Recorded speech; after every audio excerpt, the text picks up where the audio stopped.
So welcome Harold and everyone to part two, Murder in the Front Row, featuring the book and some of the pictures in the book taken by Harold O, who's our special guest today. Woohoo! So I'm going to start with this one. This one's pretty prominent in the movie as well. So tell us about it, Harold.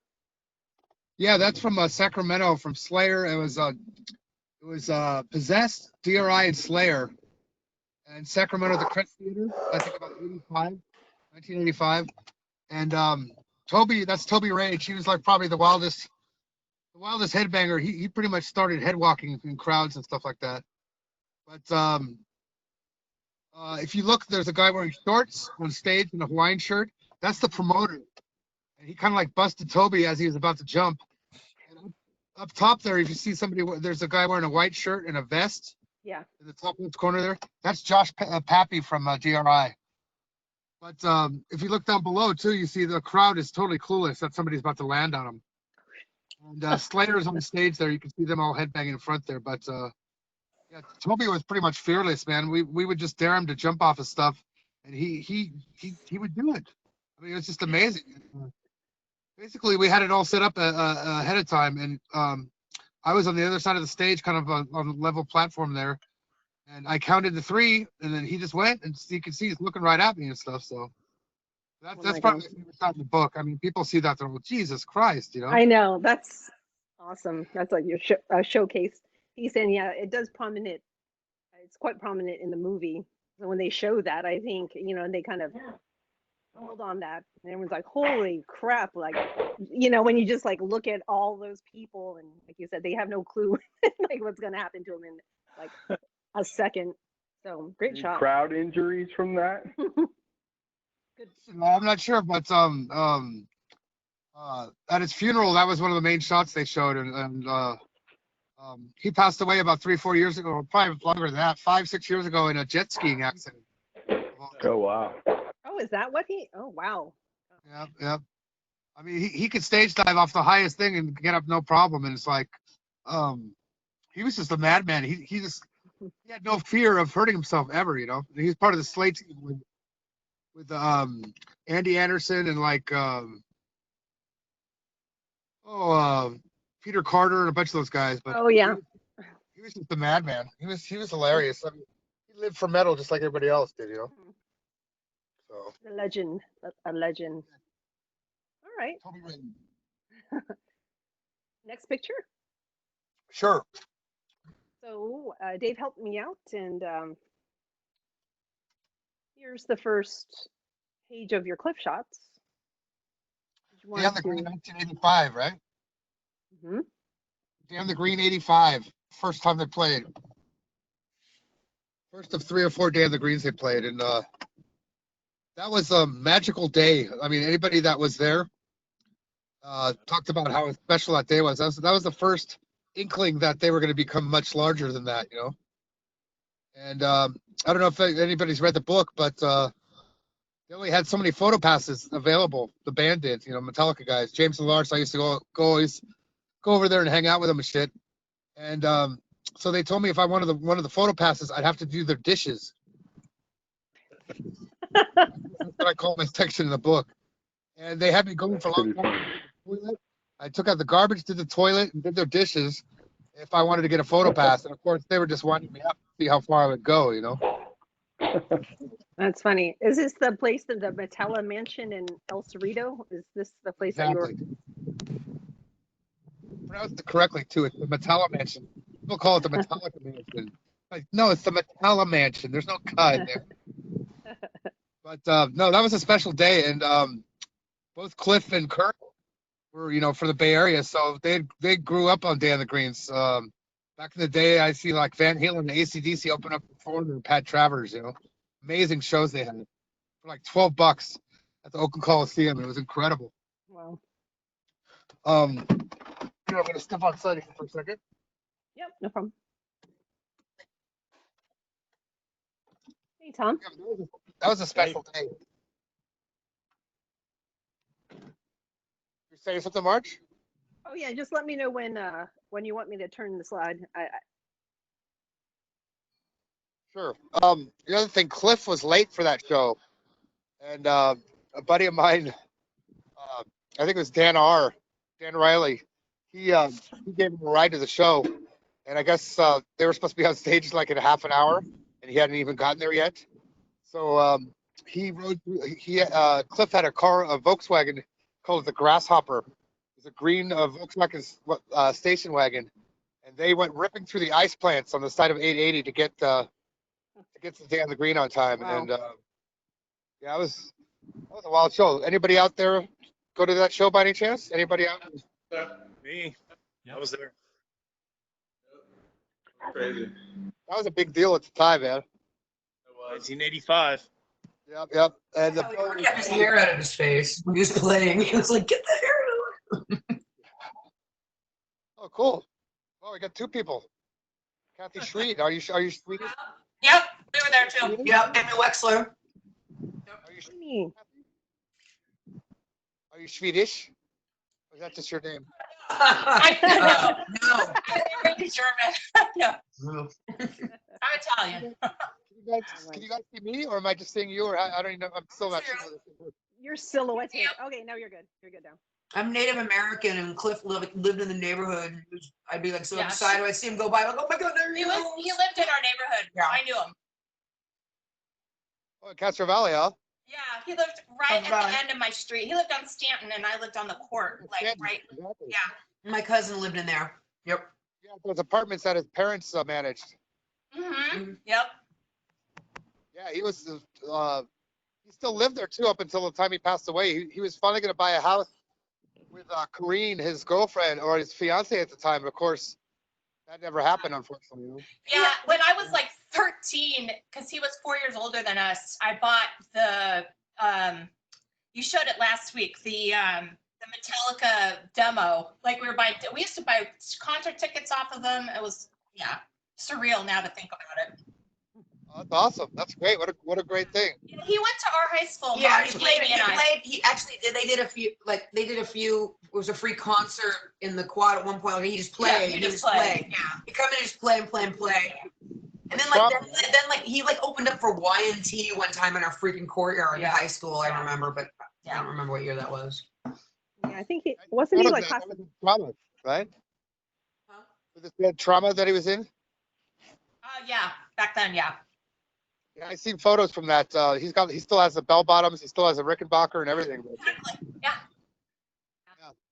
And his mom taught at Marshall School, which is right down the street from that, I think, too, right? It was just down the street. And then from what I understand, his dad and mom got all the royalties. Yep. Posthumous, and then they donated it to the Castro Valley Unified School District to the music program, Keeps it alive. and it's kept the music program alive in Castro Valley. It's pretty cool. Did you say The music posthumous? program has come close to dying, Yeah. and basically all of his All that royalties and money. everything go to the Castro Valley music The program. orchestra, everything. Yeah. Orchestra, Pretty cool. everything. Um, From instruments to uniforms, it's all provided by Burton's fund. yeah, that's amazing. They have the Cliff Burton Day every year too. It's pretty cool. Yeah. Sad about Ray. You know, Ray was the greatest. Oh, guy it's so ever, man. sad. He was the nicest so guy. Pretty. He was just such a beautiful, like, quiet soul. Oh, for sure. Yeah, it was, He was a great guy. I got to know him a lot more in the like the last 4 or 5 years. We did a Q&A thing at the the last Metallica show they had with the symphony. Yeah. They had a thing called the Day in Between or the Night in Between. Uh-huh. This guy Russ put it on. It was just for Metallica fans. They had a night off in between the two shows from all over the world. Mhm. Yeah, it was great. Me, Ray, and Mike Borden. We did a Q&A thing with the audience. It was great. Great night. Man. Oh, fun. One thing I was earlier you said posthumous. I think it's It's post-death. Yeah. Post-death, yeah. Post-death. Isn't it posthumous? yeah, posthumous. Maybe. Posthumous. Posthumous. Yeah. Posthumous. Posthumous? Posthumous would be Yeah. like behind his. We knew what you, Eddie we knew Van. what you meant. I don't mean to be a Thankfully stickler, right but- now. Try to Yeah, talk we're like just you should eating. do. Sorry, we're eating in Yeah, front we're of eating. everybody. Yeah. Okay, I switched the slide, Harold. So do you want to There's more shots of different members of the band. Next one. One last thing about Cliff is he loved Castro Valley. He was really proud to be from there. And before I met him, I never even heard of Castro Valley before. But Yeah. there's a plaque, closest thing to a memorial. There's a plaque at the Marshall School out in the middle of out in the baseball field. You'd almost have to know where it was to. I mean, I couldn't even tell you where to go. You just have to know where it was, you know. Was he a good baseball player in his younger years? I'm not sure, but he was definitely in the Little League. I mean, I've seen a bunch of photos and stuff, you know. Yeah. I think he did I think they motocross talked too. He was really into fishing a lot. He used to go fishing on the Hayward Pier with Jim Martin, Faith No More guy, and Mike Borden, and this guy named Dave Donato. And they would get all drunk and wasted and go fishing at like 2 in the morning and stuff. So, okay, you go ahead and change that, March. Okay, so can you see it? It's the picture of all of them: Lars, James, Kurt, and Cliff on that page. Yeah, the top left shot there, that's one of my favorite shots. I had a star filter on my camera, and it made any points of light like a little more dramatic. And yeah, that was just a special day all the way around. It was just, see, the bill was it was Victory opened up at Yngwie Malmsteen's Rising Force. Metallica was third, and then if I remember correctly, Rat and Y&T, and then the Scorpions headline. But that was the first big show they played in the Bay Area. I mean, first really big show. Was Kingdom Come on that bill too? I don't think so. That was Monsters of Rock. Oh, okay. King Condom, you mean? That was Candlestick. Was it Kingdom Come? Okay. Yeah, Candlestick, right? Exactly. Yeah, that was that Candlestick. That was Van Halen. Good fight I've ever seen in my life. Van Halen and Dokken too, I think. Oh, God. Maybe, yeah. And Scorpions. I went ahead. So the next shot is the Lars shot. Do you want to get back to that, or do you want to talk about the Lars shot? Let's move on to the Lars one. The Lars one? Already go along with this one. All right. Yeah. All right. This shot I was a little iffy about putting in the book for obvious reasons. If you look at Michael Schenker, 8x10, and there's a little pile of white powdery substances, and he's using a toilet paper roll as a straw. And that's in the bathroom at the Metallimansion right there. And give you a little background information on that shot. I used to go over there and hang out and drink with them and stuff. And that night we happened to be watching Scarface, you know, the Al Pacino movie about the Florida drug dealer guy. And he's a big coke dealer. And they say movies don't influence people, but this definitely influenced us. So we watched Scarface, and then we looked at each other and we said, let's get some coke. So we made a couple calls, went over to somebody's house who I won't mention, and got some coke. And then, of course, we had to hide it from James, who was total anti-drug, basically. And yeah, we went in the bathroom, did it, and then we came out of the bathroom. It was totally obvious that you know, that something seedy was going on there, you could say, I guess. But and then long story short, we moved on to the party they had at their house for the record store day. They went back to the Metallimansion after like 20 something years, whatever. And they had a keg party, and they got Burger King for all their buddies and stuff. And there was probably about probably about 50 people there, invite only. And I got this great, well, it wasn't that great of an idea now that I look back at it, but I thought it would be funny to redo that photo in the same bathroom, you know, like 30 years later. So I talked to Lars about it. I had a Michael Schenker 8x10 I brought with me. I had a toilet paper roll, and I got a little bit of coke from a friend of mine. And I asked Lars, I go, Lars, we have to recreate that photo in the bathroom again 30 years later. He said, sure, that'll be great. That'll be great. So the party went on. There's a keg. Everyone's getting drunk. And Lars said at the end of the night, we'll do the picture. We'll redo it, you know, like 30 years later. So we go in the bathroom, close the door. I break out my backpack. It's got a Michael Schenker 8x10 and a toilet paper roll. And I start chopping up the Coke on there. And he's all, "What are you doing?" I'm chopping up the Coke so we can do this photo again.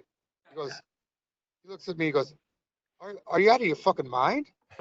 So I got a family. I have kids. I can't do that. I go, "Dude, we talked about this earlier." I guess it was a total misunderstanding, but so he wouldn't do it. I go, "Well, how about you just pretend to do it? Let's get the same pose. 30 years later, you're losing your hair now. You don't look half as cool as you used to. The shower curtain in the background has changed. Different people have moved in the house." And he wouldn't do it. So a little background noise. Somebody's taking out the garbage here at McDonald's. So hey, we're trying to do okay. But anyway, long story short, he wouldn't do it, and he ended up taking photos of me doing it, posing it. But yeah, that would have been great, But that shot I was a little bit iffy about putting in the book to begin with for obvious reasons. And I've never really talked to him about it either. It'd be interesting to see his take on that, if he remembers the circumstances. But we saw Scarface, and it made us want to go do coke. So what can I say? Well, I guess if you haven't heard from his lawyer or anything yet, you're good. Exactly. There's still time. True. Yeah, that was in the bathroom. And one last comment. Got the noise again. Okay. No respect. Ian, our publisher of the book, he came up with the best caption for that photo ever. On the left side of the picture, there's 2 toothbrushes in the holder. Yeah, I guess you cropped it out of the picture because the way it cropped it, but his left elbow there, or his right elbow, there's 2 yellow toothbrushes, and the caption for the photo says, "Metallica have matching yellow toothbrushes." It doesn't say anything about coke or anything. Oh. But the question is, how did they know which one was which? Yeah. Did they care? Maybe not. I don't know. It's just kind of At that age, right? Yeah. Well, I never liked using somebody else's toothbrush. How about you? I don't either. But my brother's a dirty bastard, so he would. So to each their own. I wouldn't. Well, especially these days, Anyway. Okay. Yeah, you can move on to the next shot. All right. Yeah, it's another Dan the Green shot. One James is all trim and in good shape. I'll never forget. He had a pair of Converse high tops that he wore at that concert, and you'd think he'd be able to afford a new pair of shoes, but for some reason he loved the shoes that he had, and he wore them out so much he actually had duct tape holding the sole together on the shoe, holding the sole. You know what I'm saying? Mm-hmm.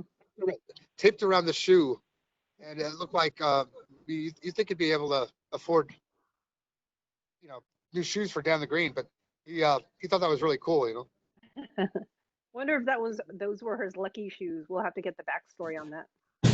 Exactly. But I actually had a pair of his socks once.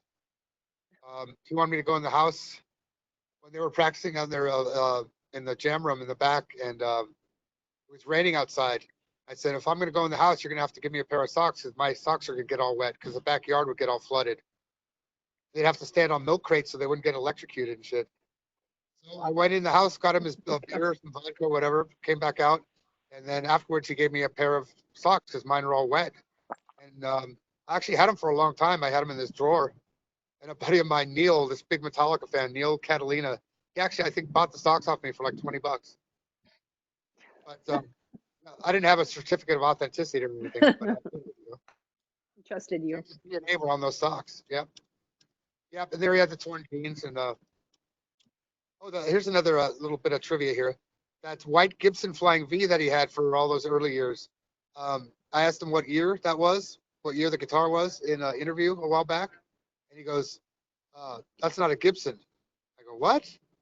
Your white Gibson Flying V isn't a Gibson." He goes, "No, I got the nameplate. A Gibson nameplate they put on there, and it's like a Japanese copy." Wow. Oh, really? Yeah, so that was never an authentic Gibson. It was just you got the nameplate somewhere. Yep, exactly. And that guitar he used more recently. I guess he broke it out again at some of the more recent shows. and you can see how scratched up it is, like right where his hand is, his right hand, on the picking hand there. It's just totally trashed from so much use. But, that was never a Gibson. Useless trivia. No. Anybody have any questions? I mean, feel free to pipe in, anybody, if you want to know anything. Enjoying your stories for now. Yeah. Well, Enjoying for This is now. a great Yeah, shot. we're, yeah, I love we're this shot. soaking it in. Okay.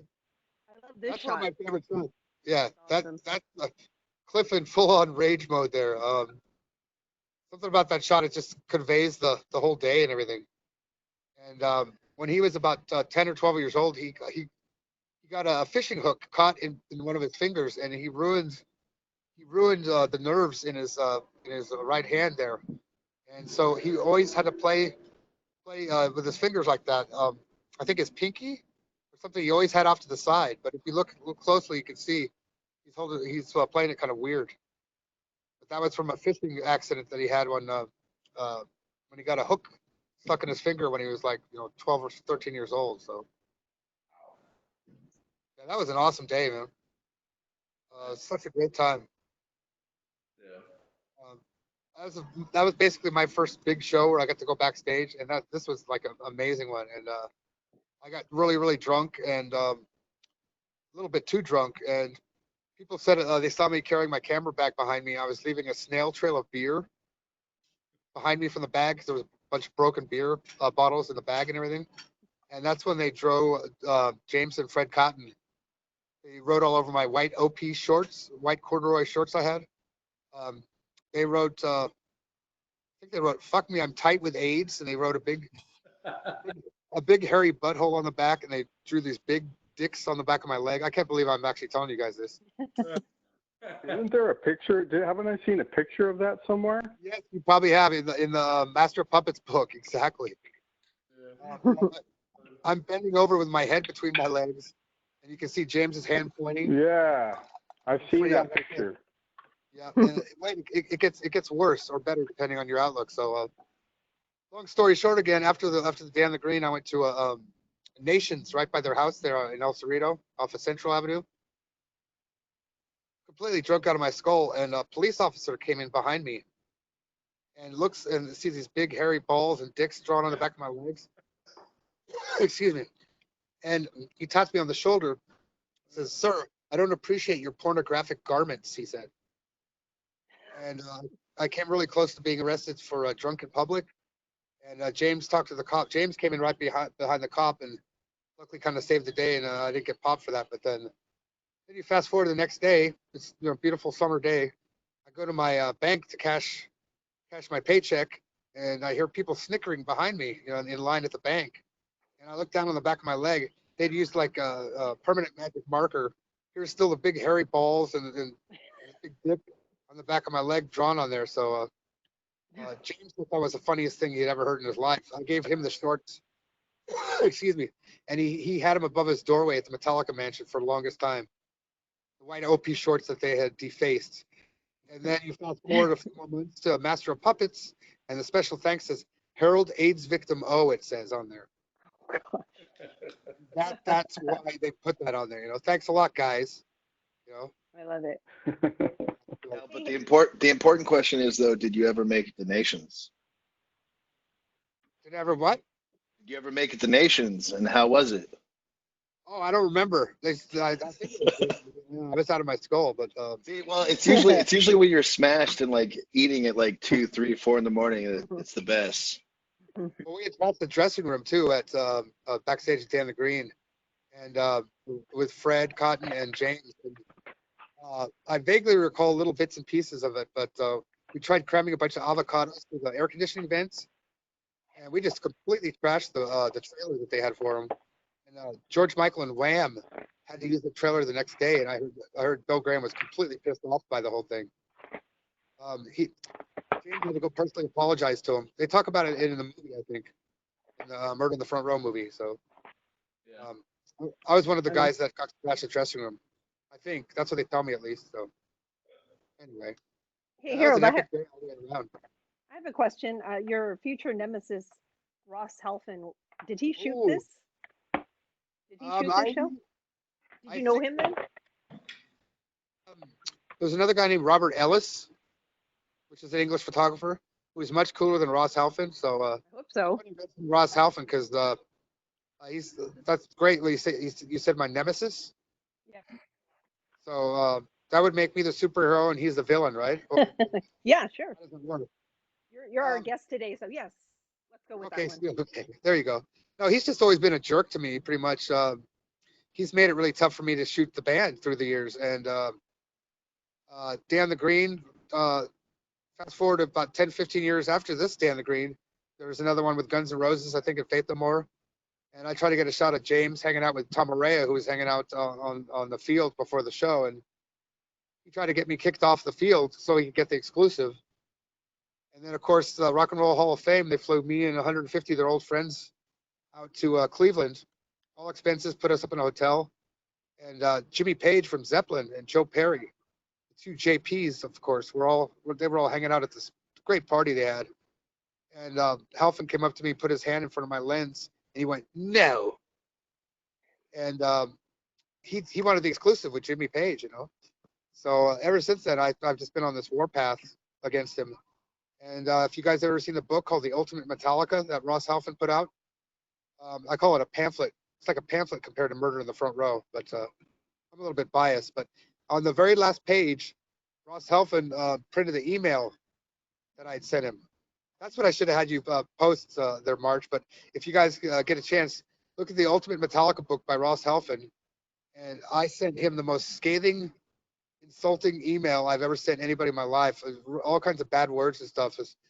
I call him like the epitome of British wankery.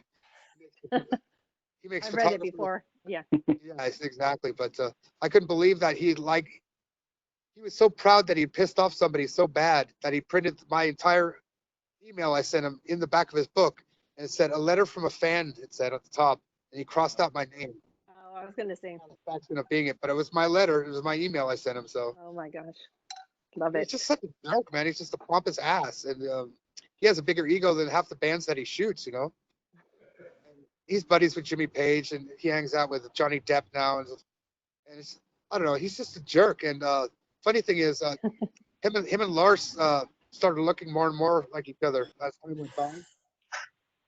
They both have the huge bulbous noggins, getting to a pulp. But for longest time, people would come up to Ross Halfin thinking he was Lars, and they would ask him for an autograph, and it just pissed him off to no end when that happened. So, but anyway, yeah, Ross, if you're hearing this, piss off, you silly wanker. Anyway, I pulled up this one, so I put this deck together, and Harold doesn't know what I put in here, but I think he's familiar with all of it. So, do you want to talk about this one? yeah, this is probably one of my favorite shots. It's at Ruthie's. Ruthie's in Berkeley, some random show, just hanging out. You can see they're a little bit drunk, but It's cute. James has said in a couple of interviews that that's his favorite photo of him and Cliff, like of all time. That's the shot he likes the best out of all the shots anyone's ever taken, which is pretty much an honor to hear that from him, you know. Mhm. And yeah, it just kind of, I mean, it's like looks like the incredible two-headed transplant too, you know. And It's a good shot. yeah, it's one of my favorite shots. I did a series of those, but yeah, I just follow him around with my camera, just randomly taking shots all the time, you know. And Yep. hunting from Exodus, it got to be a pain in the ass after a while. It's like, oh, there's Harold with the camera again. Speaking of Exodus, Yes. I added this one. Speak of Exodus. Oh, there we go. Yeah, that's across the street in the Big O Tire parking lot from Ruthie's there. And that was just a Big O Tire parking lot that people used to go to and, you know, smoke and drink and carry on. And you can't really see it, but the Grasshopper, the green Volkswagen, is right behind him there. And Cliff just liked to hang out with people, you know. He was like the most sociable guy ever. And he was like the most down-to-earth, most laid-back, coolest guy you could ever imagine. And I don't know if anybody out there believes in reincarnation, but if Cliff was reincarnated, he had a bunch of previous lives, like more than other people, because he was such a fully formed person already when he was that young, you know. and he was like wise behind his years, wise beyond his years. Yeah, wise behind his ears. Yeah, it's very post-humorous, isn't it, Kathy Schweed? You hear that, Kathy? It's post-humorous. Well, the thing above your head just glowed there for a second. Anyway, Oh, yeah, this there is she is. good too. Yeah, I'm right here. Do you have a fire going in the fireplace? No, just a candle. I'm in Okay. I'm in Massachusetts now, and believe it or not, it's gonna snow tonight. Wow, what a contrast out here. That's funny. Talk about the heat wave. So kind Hot of as hell here. warm here. Hold on, Kathy, so you're not Swedish, right? No, I'm Italian. Well, I wonder if My there's ex-husband's name. I wonder if there's a Kathy Italian who's really Swedish. knows? Got it. Yeah. Anyway, the next shot is me and Ray at the Ray Burton at the at the NAMM show down in LA, and they Area Pro had used they were putting out Cliff's bass, a reissue of Cliff's bass that he used, the Area Pro 2. You can see the posters in the background there, and Ray ended up signing autographs for like 6 or 7 hours that day. Huge line. He took his time and signed everybody's poster and stuff, and 5 minutes with every single person there. He just loved meeting Cliff's fans, you know. I mean, he was just the most warmest, nicest person you could ever meet. And it was so sad when Cliff passed away, because it couldn't happen to nicer folks, you know.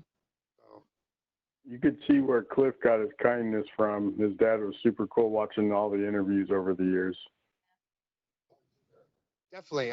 There's a great thing on YouTube where Ray is going through Cliff's record collection, and basically, you know, just as he got a box of records, it was all Cliff's, you know, vinyl that he had, and he starts going through all the albums, and it's great. He comes up to Angel Witch, and he looks, he goes, "Oh, this one's called Angry Witch."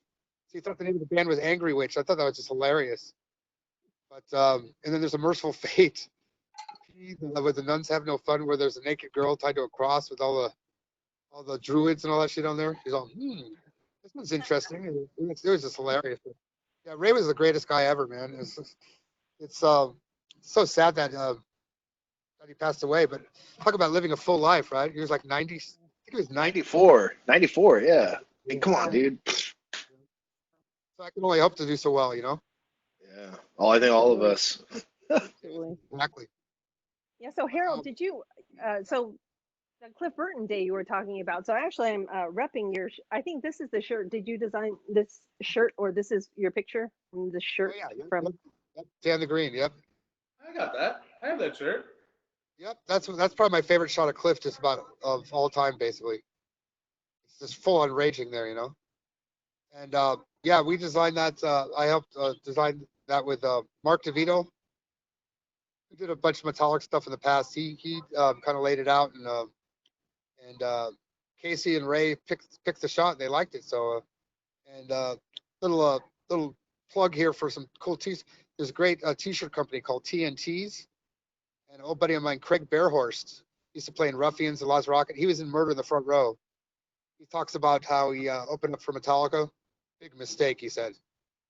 And just got to give him a little plug there on that. But yeah, he's in Emeryville, and if you ever need t-shirts, he can throw together stuff really quickly and really good prices. So a little shameless promotion there for Craig Bearhorst.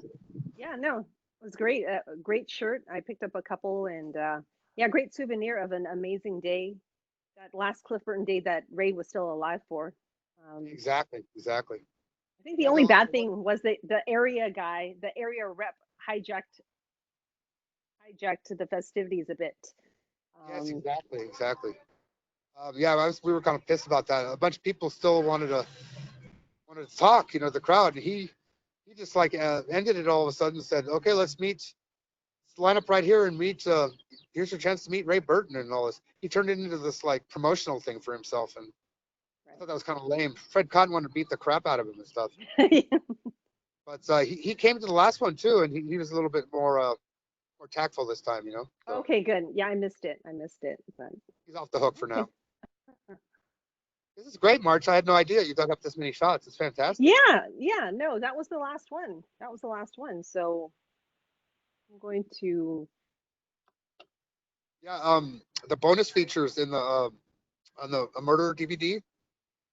I told the whole story about Lars and the Coke picture because me and Brian picked like 10 of our shots that we liked the most, and that didn't make the final cut for obvious reasons.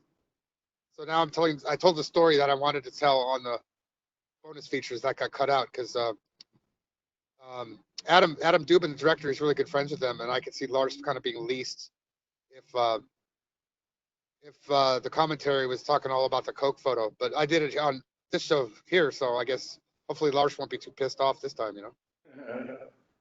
Anyway, but that's great. Yeah. That's great, March. Thank you so much. I wanted to. I thought this would be a good way for you to just talk through the photos and some of the stories. Kind of Very cool. you kind of a path. Yeah. So I know last week we talked about Murder in the Front Row, the movie, and some questions came up. You know, why certain people were not included, but Harold, you and Brian Liu wrote the book Murder in the Front Row, but the movie, that was something entirely different. So I think I asked you, it's like, did you have any involvement in like what was in the screenplay? Or I mean, were you approached? How did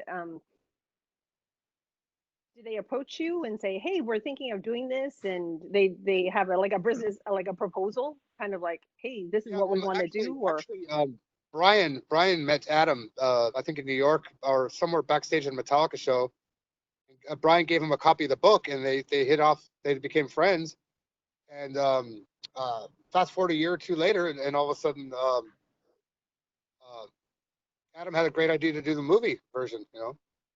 And so they started rolling that. I gave me and Brian both submitted a list of all the people we think should be interviewed. That was on there, and I'm pretty much, you know, everybody I could think of that they should go and interview. And then basically, I guess the director decided not to interview Zet for whatever reason, and he was very upset by that. And I mean, I can kind of see where he's coming from, you know. And I'm not going to go into too much of the details here because it's I don't want to dish the dirt, but he sent me some real scathing bad text saying that I wasn't allowed to come to any more Exodus shows. Me and Brian were both banned from Exodus shows and stuff like that. But yeah, he was really hurt he wasn't part of it, and he told me that he has to sing the title of the book, "Murder in the Front Row," every night on stage with Exodus, and for him to not be in the movie is like sacrilege, you know. So I kind of see where he's coming from. But basically, it was Adam Dubin, the director. It was his movie. We just kind of basically sold the rights to the name of the movie to him, and he ran with it. And I think he did a great job. I mean, there's always going to be somebody left out, you know. A couple other people I think should have been in there too, but you know, I mean, it's only a 90-minute movie, you know what I mean? So true. So you were talking about part two, but following on to what you just mentioned, like there should have been other people. If you could have done it, or if you could go back and change some stuff, what would you do? Well, there's a beginning part of the movie where they kind of say they introduce everybody. Phil Demmel, Dublin, California. Tom Araya from, you know, Huntington Beach or whatever, and everybody kind of introduces themselves. I think me and Brian should have been in there too, like, you know, Harold Oimoen, Sunnyvale, California.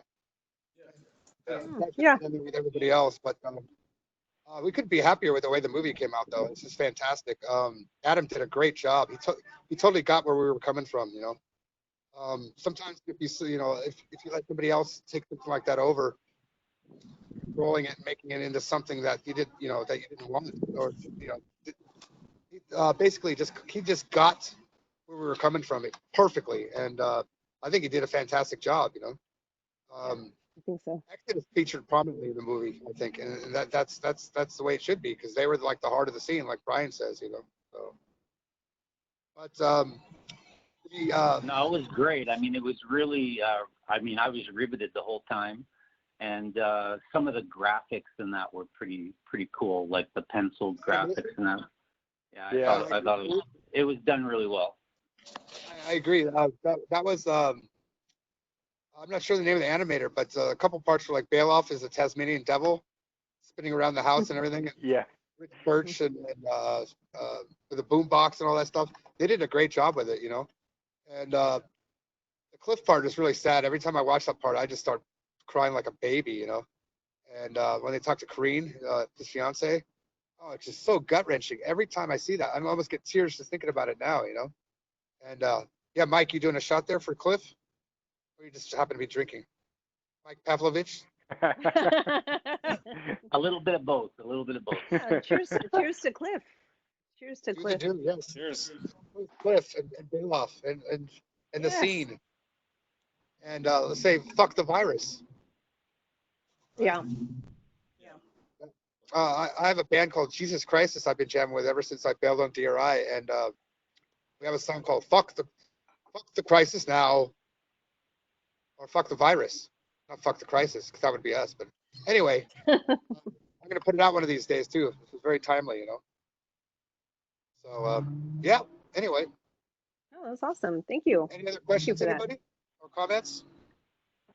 Hey, were you at both Fillmore, Metallica Fillmore shows, and were you at the 30th anniversary? Yeah, I went to 2 out of 4. I guess they had 4 shows or 5 shows, I think. Yeah, that was the first one, uh-huh. I was just about to go on tour with DRI, so I only made it to the first 2 shows, but I got to see Merciful Fate reunion, which is amazing. And that basically was so top secret about them reforming that they actually brought King Diamond into the Chinese restaurant downstairs so nobody would see him. And up to the moment they came on stage, nobody knew they were going to play. Like, they kept a total hush-hush, which is amazing, you know. And it's basically all of Merciful Fate except for the drummer. They did that reunion. That was the first time back, so that was a great show. That is so badass. Oh, amazing! Awesome. I mean, and what they did, like every song they ever wrote. I'm repping Diamond right now, man. You got me like fucking yeah. Yeah. Oh, yeah, he's been buddies of theirs for a long time. All of Merciful Fate. So when they came on stage, it was great. I think there must have been 5 or 6 flying V's on stage at the same time that night. See what Hank Sherman, Michael Denner, Kirk Hammett, James, they all played V's, so there was like the most flying V's that have ever been on one stage ever. Love it. King Diamond's great.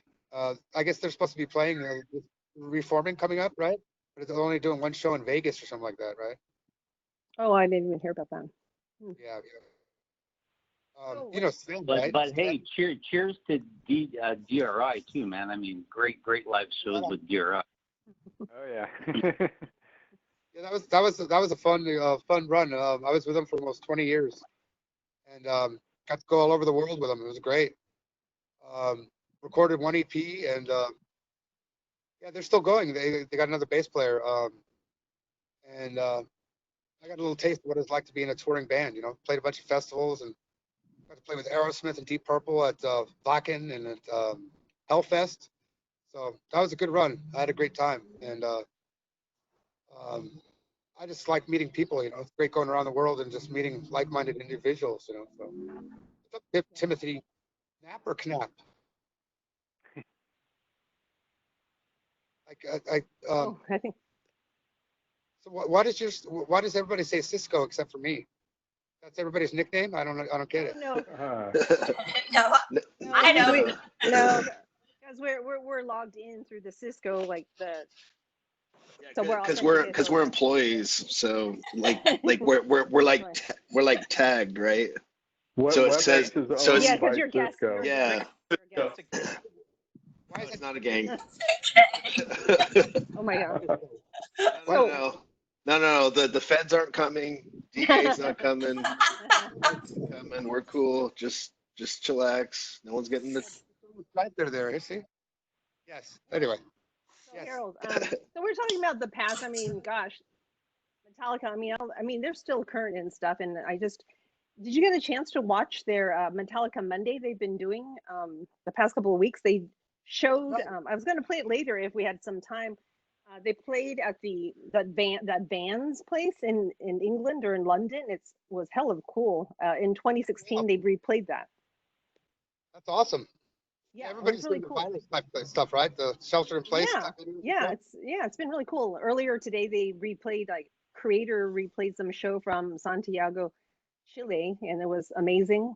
So yeah, lots of cool free stuff. I mean, it's a good opportunity, of course, promote, one's brand and bands and stuff. So it's a great opportunity because, all we have is time home. It's like, are you gonna be home? We go, of course you're gonna be at home. It's like, where else would you be? So it's a great opportunity to check out some new stuff that you wouldn't normally check out. But Harold, you've been around, we've all been around forever, but in the past couple of years, what are some of the newer bands that impressed you the most? And, that you find like was kind of like, whoa, like, because there's so many things out there, but what really, like, what really impressed you in the past couple of years that you think is, notable bands as of late? There's a new wave of British metal band called Satan. And everybody used to wear the patches and all that stuff, and they put out beautiful records have been amazing. I think. Yeah. Some old school Maiden kind of dual harmony guitars. They got Brian Ross, the killer singer. He sang on the first. Awesome, yeah. With Blitzkrieg. He sang on the first Blitzkrieg 45. And, of course, there's Ghost. If you have Ghost, you have everything, right? And I love the fact that everybody's so split on them. You either love them or hate them. Nobody's kind of like, oh, they're okay. That's true. It's very polarized. That's true. Ghost. Yeah, I know, Harold, that's you're true. Team Ghost. Because you were Team Ghost, I had to check out Ghost because you're Team Ghost, and I respect but I'm not Team Ghost. I'm not into it. But who's Team Ghost? Raise your hand. Oh, come on. I shot Ghost. Heck yeah. I know. I But love Ghost. I've only heard just very being little. honest. Last album, but we won't go. I'm just being honest. They're fun. They put like I can't say I'm very well versed with them because I haven't heard their albums, but I have seen them live, and half of their live show was pretty fucking badass, and then the other half was like, what the hell is going on? I was like, this is like if King Diamond was playing at an actual funeral. So I'm one of the very few that's yeah, okay, half and half. I'm down with them. Just wanted to clarify. Wow, you're a very rare breed there, dude. Yeah. I mean, I like the fact that they're so divided, everybody, and I think it's great. Some of their stuff is so catchy that I think Satan helped write some of the songs. I mean, some of the stuff, when the first couple albums came out, I'd wake up in the morning and I'd be humming their songs as I'm waking up in my head. I mean, they're so catchy. And they're hella cheesy satanic pop music for the masses, basically. Yep. So, Interesting. and, they sound like Merciful Fate, Blue Oyster Cult. And here, and throw a bit of Alice in Chains in there. That's what it sounds like to me. Too. I'll show off my tab. I got the Blue Oyster Cult down there. See that? Everybody see that? I know you're a big BOC fan. There you go. Alfred Newman, Yeah. yeah. Yeah, man. And then on this side, I don't know why I'm showing you these, but I think. Hey man, don't worry. Final Count. Turn it to 11, man. They have amps that actually went to 11. You know that? They actually had printed Marshall amps that went like that. So Marshall ended up selling those to the public, and the Spinal Tap said, "Piss off, fuck that. No, we can't have that. We have to have ones that go to 20." So they specially made Marshalls for Spinal Tap that went to 20. That's 20 louder rather than 10, And then what did they do? They went to the public, right? So not to be outdone, what's the next step after that? They have the amps that go to infinity now. It's infinity louder. And it says 0 at the bottom of the dial, and then a little 8 on its side for an infinity symbol. So the amps go to infinity now. That's infinity louder, right? Anybody get that? Or is it lost? Is it right over your head there? I think we got it. Okay. Yeah. I'm just gonna have I want to see if you still have that permanent marker on your leg. Forget the tattoos. Do you still have that permanent marker on your leg, or is that gone by now? Yeah, actually, I do. I'm kidding. You might surprise us. I should have had it tattooed permanently. The big dick and the ball. Great times. So, March, I've been trying to find that picture. I've been trying to find the picture because I know I've seen it. The Master of Puppets book that they put out, the big thick one. Okay. Yes, that's a well, I cool don't book. have that book, and I was gonna, like, remember Dave Hilliard after we might have watched it. the movie. After we watched the movie last week, I was looking at pictures, and I came across that picture, and I can't remember where. It's funny. Yeah, I don't remember that even being taken. You know, you could, I mean, I would just waste it on my skull. And yeah, Old age of the bone. Thanks a lot, guys. Let's put a sound Yeah, thank you. pen. Yeah, thank you for joining us. Thanks, Harold. appreciate it. Thanks a lot, Harold. Appreciate it, man. Thanks, you guys. All right. See you soon. And Stay safe. one cheers for DRI. Let's go. Woo! Awesome, yeah. Yeah.